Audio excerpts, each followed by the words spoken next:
Welcome to the deep dive. We're really thrilled to have you with us today. Yeah, we are, especially since we're embarking on a very specific, highly curated mission today. Exactly. We are cracking open the archives of classic tabletop role-playing history. We're looking at a legendary 1981 adventure module called Palace of the Silver Princess. Such a classic. It really is. But specifically, we're zeroing in on a tiny slice of it.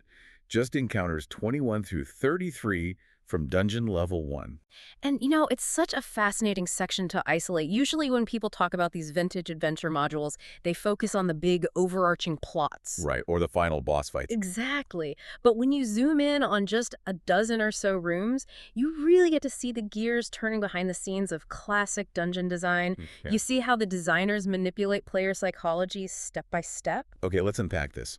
Our mission today is to extract the brilliant environmental storytelling. And the raw mechanical tension. Yes, the tension hidden within this specific sequence. We want to show you how completely mundane, everyday environments are weaponized to create an unforgettable experience. It's a great setup. So picture this. You're exploring a beautiful palace, originally built of white shining marble that glows like silver. Sounds lovely. Right. But now, it's ruined. A disaster has struck at the stroke of midnight. There's this sinister ruby glow permeating the grounds, and danger lurks behind every perfectly normal-looking door. And that is exactly what makes this sequence of encounters a true masterclass in game design. It is defined by absolute tonal whiplash. Tonal whiplash is the perfect way to describe it. Within just a few short corridors, you are navigating a mix of deeply tragic lore, terrifyingly cruel traps, and, frankly, bizarre monsters. The game keeps you, the explorer, entirely off balance. And that off-balance feeling starts right away with the sheer illusion of mundanity.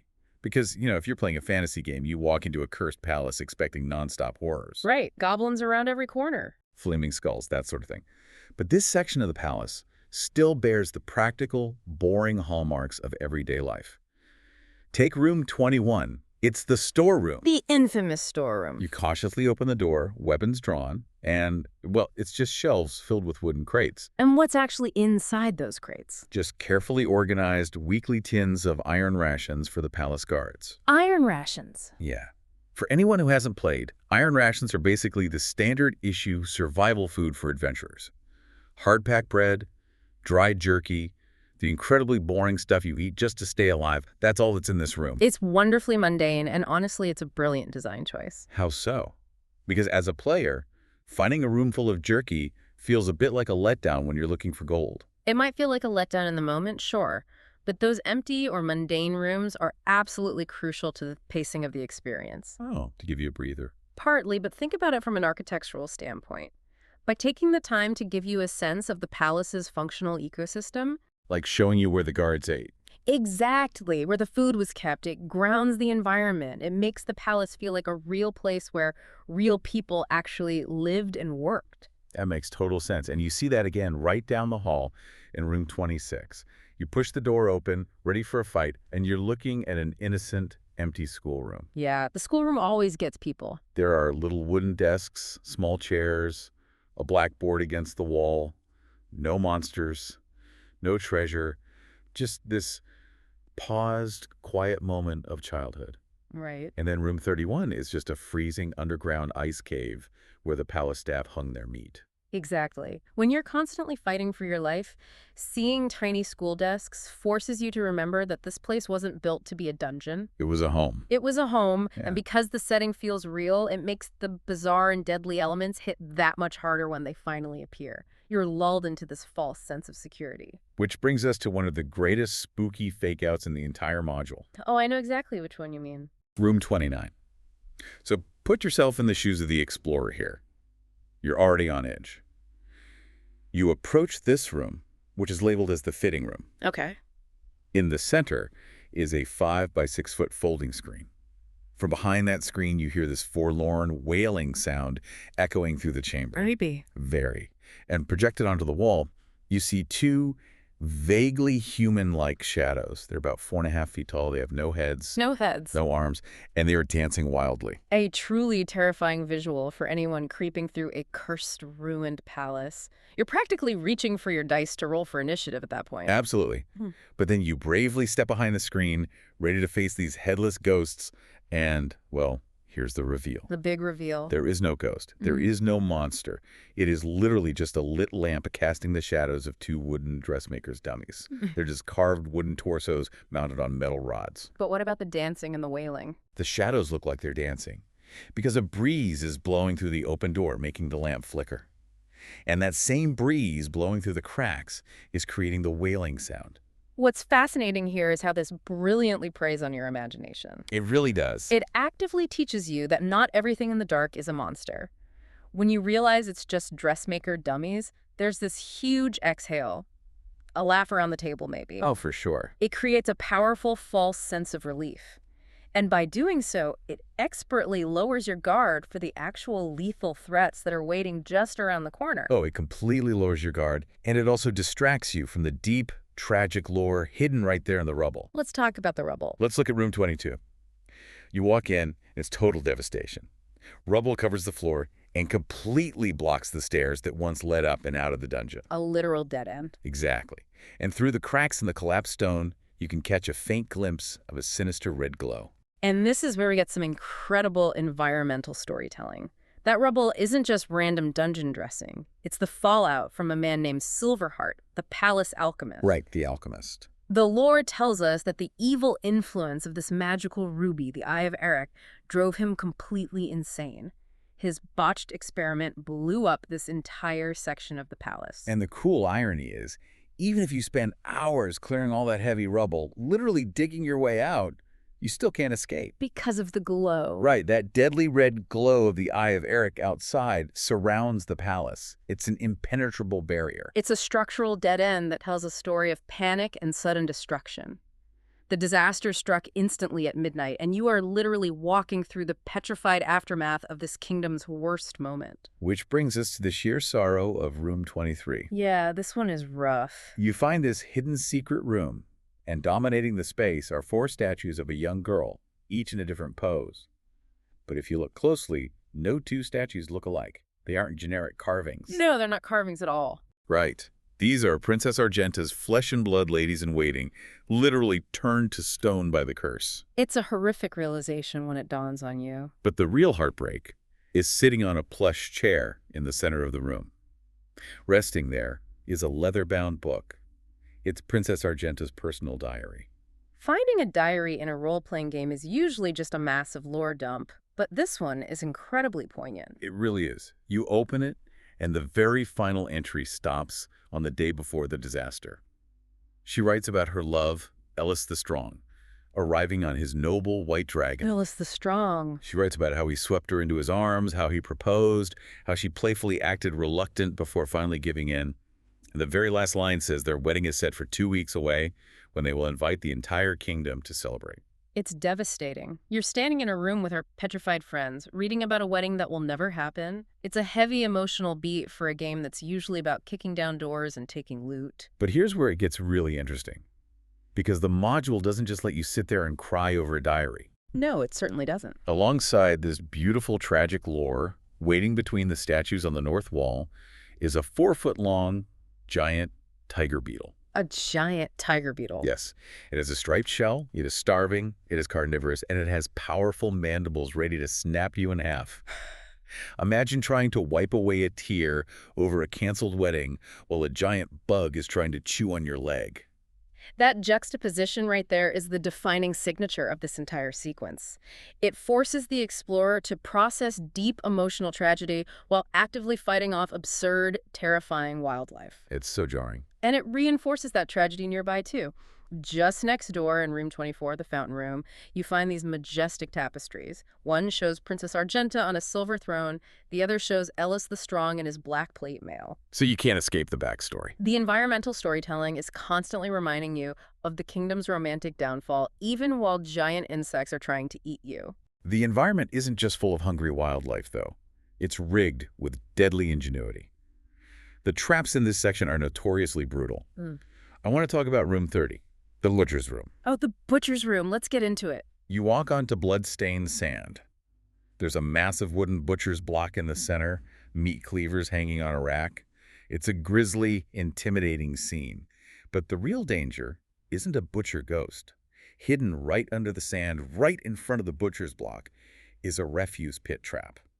So a trapdoor meant for sweeping away butcher's waste. Exactly. You step on it, the floor gives way, and you slide down a steep chute into a dark, freezing underground river. And let's talk about the mechanics of that river. It's only 2 feet deep, which sounds harmless, but the current is incredibly powerful. You can't just stand up. No, it sweeps you violently down the tunnel until you slam into a heavy iron grill that blocks the water. And the horrors below don't stop there. They really don't. Pinned against that grill, fighting the same current, are 3 panicking, disease-carrying giant rats. Of course there are rats. They're desperate to survive, and they will absolutely attack you to climb on top of you.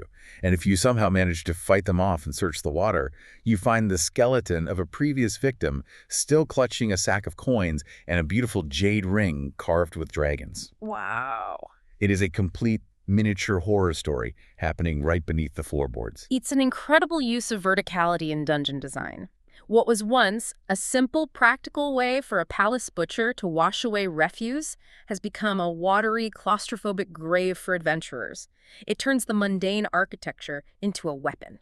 But if you want to talk about true malicious design, we have to talk about room 27. Okay. This is a cramped, claustrophobic storage passage with empty shelves. The floor is a pit trap. Now, pit traps are standard fantasy fare, but here's the cruel twist of this specific trap. It's designed to trigger only on the second person who steps on it. Oh, that is utterly devious. Right. The first person, usually the group scout, walks across totally fine.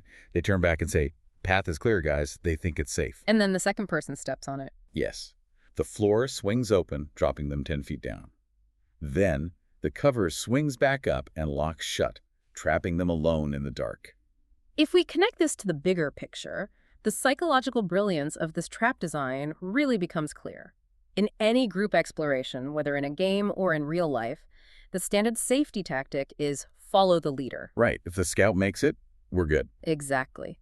If the person in front makes it across safely, everyone assumes the path is clear. This trap violently shatters that assumption. It punishes predictable behavior and forces you to constantly question your safety. You can never truly relax, even if the person right in front of you just walked the exact same steps. Is that even fair game design? Yeah. To punish the players for doing exactly what they're supposed to do? Fair. Maybe not in a traditional sense, but it's an incredibly effective way to build paranoia.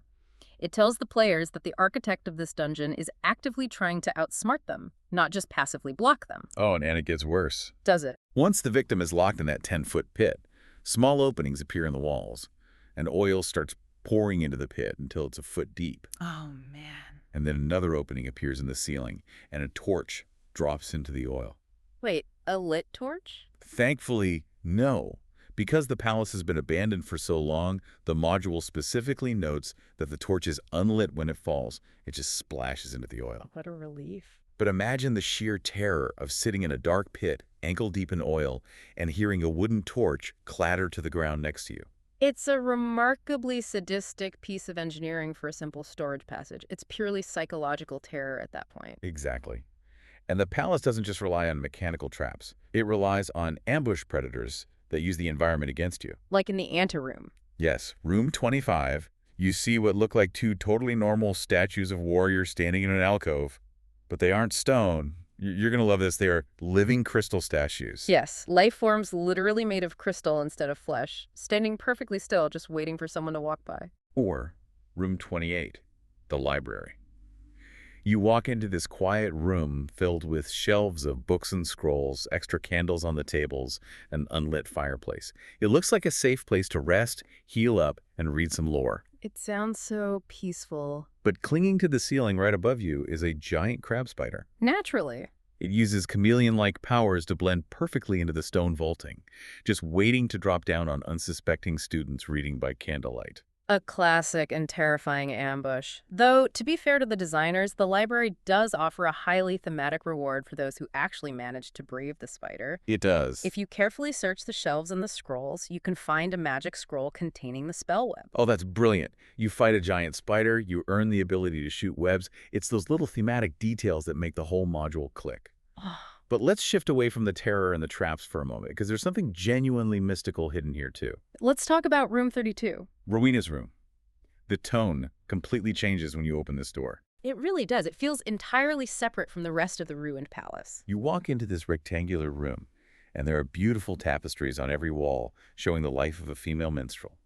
There are couches with plush pillows, scattered wine goblets, candle holders, Very luxurious. and right in the center, painted on the floor, is a 5-foot wheel. Sitting in the middle of that wheel is a small lap harp made of pure crystal, strung with strings of spun silver. This is the ice harp. The lore here is deeply tied to the broader, weirder mythology of the game's setting. Yes, the Legends of Rowena is amazing. She was a minstrel whose music was so incredibly melodic that she was actually invited by the Protectors, these powerful godlike beings, to live in the enchanted realm of Fairy. The Fey dimension. Right. Now, for those who don't know, Fairy is this timeless dimension where time doesn't flow normally. So even though she has lived there for hundreds of years, she hasn't aged a day. She is still a young woman. And the harp is the bridge between her world and the ruined palace. Exactly. If you chant the phrase, "For the memory of Rowena," the harp magically plays tunes from the grand parties Princess Argenta used to hold in this very room. It's a lovely, haunting moment. But if you play 2 specific notes on the harp, Rowena herself is magically summoned from Fairy right into the room. And she is not just a cameo, she holds the key to the entire mission. She does. She knows exactly what caused the disaster, and she knows the proper sequence of notes to play on the ice harp to actually shatter the cursed ruby, the Eye of Eric. But there's a huge catch. Yeah, she can't stay. If she remains in the mortal world for too long, her real age will instantly catch up with her, and she will wither away to dust right in front of you. Whoa. But she frantically explains the solution, shows you the notes, and vanishes back to Fairy. It is a beautiful, fleeting, almost tragic encounter. And of course, in true dungeon design fashion, it contrasts sharply with what you find in the very next room. Oh, of course. You leave this beautiful magical encounter, open the door to room 33, and welcome to the zombie chamber. Back to the horror. The stonework here is crude, partly cut right from the surrounding rock. And standing guard in this rough room are 5 humans. But they all have gaping, lethal wounds that absolutely should have killed them. Because they're zombies. Right, they're dead. But what they are guarding is what's truly important. Sitting on a wooden table behind them is a small silver statuette of a dragon readying for flight. Inscribed on the base is a phrase: Eric's-bane, destroyer of evil. And this is where all the puzzle pieces of this deep dive finally lock together. So what does this all mean? How do the ice harp, a cameo from a timeless minstrel, a room full of zombies, and this little silver dragon all connect for the listener? It means that the design of this adventure doesn't just hand you a glowing sword and tell you to go swing it at a final boss. It embeds the ultimate solutions deep within the lore and the physical exploration of the environment itself. The musical key from a timeless minstrel, or the summoning of a legendary dragon, these are the mechanics of victory. Wait, you actually summoned the dragon? You do. If you explore thoroughly, find 2 of those specific silver statuettes, and physically bring them near the giant cursed ruby, the Eye of Eric, the statues vanish. In their place, the actual living white dragon, Eric's-bane, is freed from his magical imprisonment in a place called the Dimension of Ice. That is so cool. And it is the dragon's frost breath that ultimately destroys the ruby. That is incredible. Yeah. So you literally cannot win unless you engage with the history of the palace. Exactly. The environment rewards deep curiosity and actively penalizes mindless hacking and slashing. You have to truly understand the world to save it. It is brilliant. So to bring it all together, we've journeyed through a truly wild sequence of encounters today. We felt the paranoia of fake dancing shadows in a fitting room. We did. We experienced the heartbreak of a petrified royal court and read a diary about a wedding that never happened, all while dodging giant bugs. We winced at the sheer malicious cruelty of a pit trap that waits for the second person to step on it. That was brutal. And we found lyrical beauty in a crystal harp that summons a timeless minstrel from the realm of Fairy. And this brings us right back to you, the listener. Whether you are designing a game for your friends on a Friday night, writing a fantasy novel, or even just leading a complex project at work, there is immense value in studying this kind of structural design. How does this apply to a work project, though? It's about the power of contrast. There is an undeniable power in balancing mundane, everyday reality with moments of sheer surprise. It is the contrast that creates the impact. Right, highs and lows. In a story, the empty storeroom is what makes the giant tiger beetle terrifying. The blood-stained butcher's block makes the crystal heart feel like a literal miracle. If everything is turned up to an 11 all the time, your audience or your team or your players, they just become numb to it. That's a great point. It's all about mastering that tonal whiplash so the big moments actually land. Exactly. And this raises an important question, one that goes beyond mechanics of traps and monsters and magic items. Oh, I like where this is going. What's the question? Think about the ultimate goal of this entire adventure. You find the notes, you summon the dragon, you destroy the ruby, and you break the curse. Mission accomplished. The people who return to stone are instantly restored to flesh and blood. But what happens the day after the curse is lifted? What do you mean? When a kingdom's history, its love stories, its rivalries, and its people are literally frozen in stone, how does a society wake up and resume a life that was paused in a single, terrifying midnight? Oh, wow. Princess Argento wakes up, but her kingdom is in ruins. The alchemist is dead, the castle has been looted by adventurers. How do you rebuild a life when your reality was paused, but the world around you moved on? Waking up to find your world changed, but you haven't. The trauma of the day after the victory. That is a heavy, fascinating thought to leave on. Thank you so much for joining us on this deep dive. Until next time, keep exploring, keep questioning, and whatever you do, watch out for those pit traps.